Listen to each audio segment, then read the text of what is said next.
उन्हीं के अनन्य भक्त परम भागवत परम संत पंडित मिहिलाल जी ने ये गुरु तत्व जो किताब लिखी है उसमें संतों का स्वभाव लिखा है कि संत और भगवंत, गुरु और ईश्वर एक ही होते हैं। इसलिए संत के विषय में कुछ कह देना असंभव ही है, परंतु जैसे पुत्र अपने पिता के लिए कुछ कह सकता है, ऐसे ही संत के विषय में शिष्य भी अवश्य कुछ कह सकता है।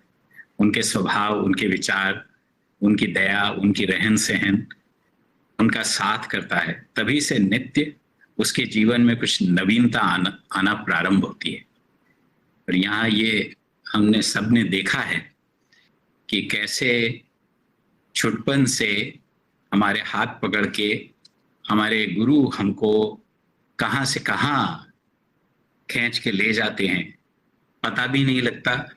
कभी हंसी हंसी में, कभी थोड़ी डांट में, कभी कुछ प्रेम में, कभी उदारता, कभी करुणा, कभी दया।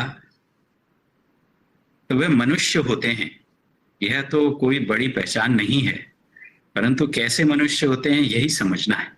सच पूछो तो उनकी समीपता करने से ही ज्ञान होता है। ज्यों ज्यों समीपता और उनका संग बढ़ता है, जीवन में प्रकाश फैलता है। और ये पंडित जी महाराज कह रहे हैं कि मैं तो यह नहीं कह सकता कि वह हमें अपने भाग्य से मिल जाते हैं। मेरा विचार तो यही है कि वह किसी पर दया ही कर जाते हैं। भाग्य विधाता तो वही होते हैं और भाग्य उनके मिलने के उपरांत ही बनता है। तो ऐसे दरबार में हम बैठे हैं, हमारा तो कुछ है नहीं, हम तो सब निमित्त मात्र हैं। सिर्फ उनकी दया है, उनकी कृपा है और वो यहाँ बरसती रहती है। किसी ने मुझे कहा, जब मेरे को एक्सप्रेशन नहीं मिल रहा था कि गुरु महाराज ने अपना स्वरूप इस सत्संग के रूप में दिया है, तो आज जो मिलना जुलना है वो यही सत्संग है। जो सत्संग में आया वो गुरु महाराज से मिलता जुलता है और यही प्रक्रिया चली आ रही है। गुरु महाराज चाहेंगे तो चलती रहेगी अतीत, आगत और अनंत तक। और उसमें हम सब एक कड़ी हैं। और जैसे अभी मोहित जी कह रहे थे कि ये एक तरीका है जिससे हम मिलते जुलते रहें, हम कहीं भी बैठे हों मिलजुल सकें। और लेकिन मिलना जुलना किससे है?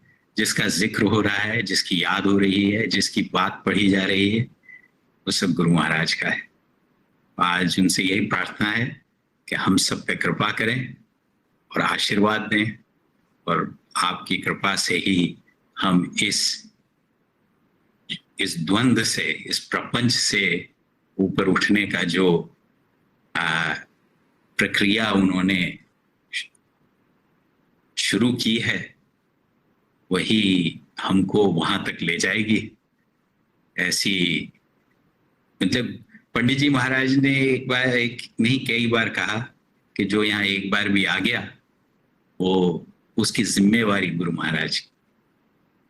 बस उनसे यही प्रार्थना है कि हम सब पे कृपा करें और हम सबको, क्योंकि यहाँ देखते ये हैं कि कभी हम समझ नहीं पाते कि गुरु तत्व क्या है, कभी हम सत्संग का स्वरूप नहीं समझ पाते, तो फिर आगे सत्य का संग कैसे होगा, इसमें डाउट्स हो जाते हैं।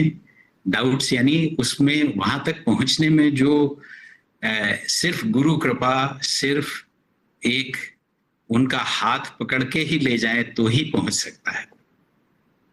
तो यही प्रार्थना कर लें कि आप ये हाथ पकड़ के ले चलें। 2 मिनट ये नैवेद्य उनको अर्पित करेंगे इस प्रार्थना।